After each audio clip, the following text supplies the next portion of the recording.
Ortega for Marvel Latin News. How are you doing today? Hey, how you doing, Anthony? I'm doing great, thank you. Great.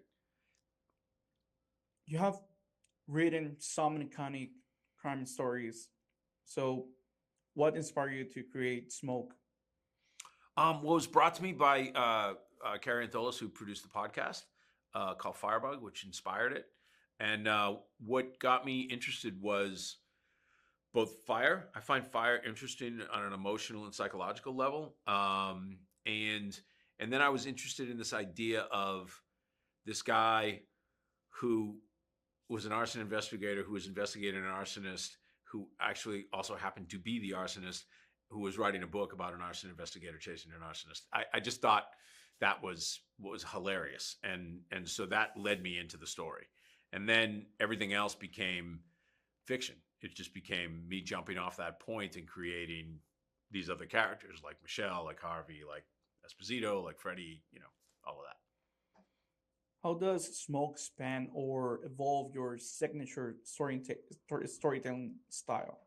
I think I'm always interested in damaged characters, people who are often lying to themselves, people who are fractured, people who are trying to run from who they really are.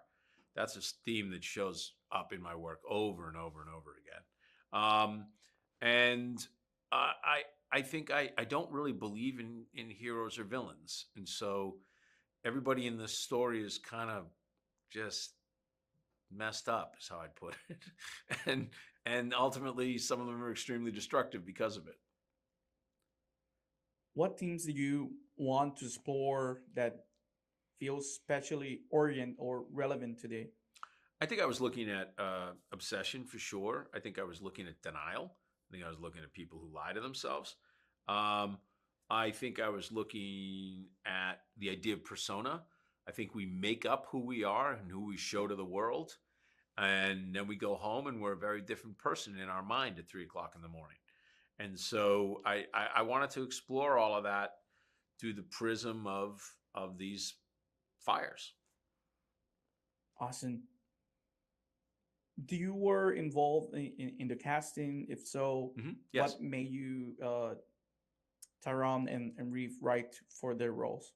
Oh, well, Taron was with me from the very beginning on this project. He was from the moment before I wrote a line, Taron was always going to play the lead. And then Journey, the more I wrote Michelle, the more I knew I needed a powerhouse actress. I needed somebody really special. And Journey and I got on a Zoom at one point, pretty late in the process. And she just blew me out of the room with how well she grasped the character, with how she was united with me on terms of our vision of the character. And then I would say Antari Moana, who plays Freddie, same thing. I mean, I just saw his work and I went, that guy gets Freddie. I need somebody who really understands Freddie, because Freddie he does monstrous things, but there's a real tragedy in him. And I wanted somebody who could get both. Awesome. So for my last question, Yeah. Do you have any plans for this summer? For the summer? Yeah. I'm getting out of town. I'm going to Europe with my wife and a bunch of friends. I just need to. I've been locked into smoke for a long time. I need to just decompress. Awesome. Thank you so much for your time. I really appreciate it. Hey, thank you. This was great. Thank you. Cheers.